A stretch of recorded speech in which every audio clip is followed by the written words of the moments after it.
Nakon HNL-a i Prve lige vraća nam se i Supersport druga nogometna liga. U petak od 15 sati na stadionu Adelije Bebe Haramije Grobničan dočekuje drugu momčad Osijeka. Naravno, kao i svaku domaću utakmicu svakog drugog petka, i ovu ćete, ma gdje bili, moći gledati u live stream prijenosu na službenom YouTube kanalu nogometnog kluba Grobničan.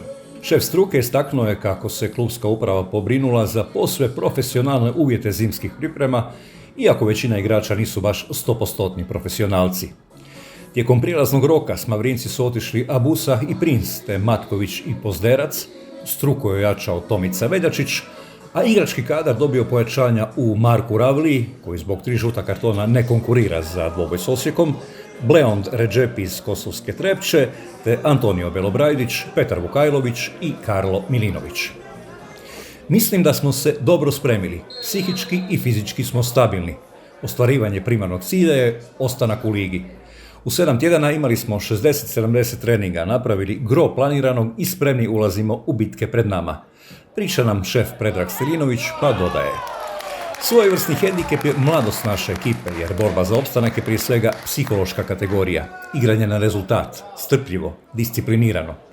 Druga smo ili treća najmlađa momčad lige. Uvijek nam počinje 6-7 mlađih igrača, ali napornim su radom napravili iskorak u funkcionalno-motoričkom i tehničko-taktičkom smislu, tako da sam ja optimist. Pala je i rečenica dvije o prvom protivniku, Osijeku. Maksimalno ih cijenimo jer za to baš imamo razloga. To je prvoligaška momčad. Oni mogu sastaviti 2 startne postave od dobrih ili čak odličnih igrača. A u drugom ekstremu mogu istrčati i s vrlo mladom, neiskusnom ekipom. Što je rubno regularno jer bi svi uvijek trebali igrati s najjačima, a Osijek je u situaciji da to može varirati po želji.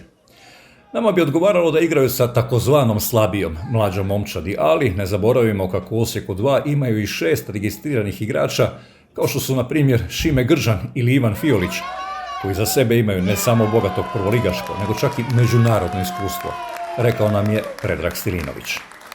Nakon 15 jesenskih kola, Grobničan je na 14. mjestu od 16 momčadi. Crveni su osvojili 11 bodova, a Osijek je 4 mjesta i 7 osvojenih bodova više. Ulaznica 6 eura, 15 sati, Mavrinci, Grobničan, Osijek. Ako ikako možete, vidimo se na Grobniku, na tribinama sve komfornijeg i ljepšeg stadiona Adelija Beba Haramija. Uživat ćete u nogometu.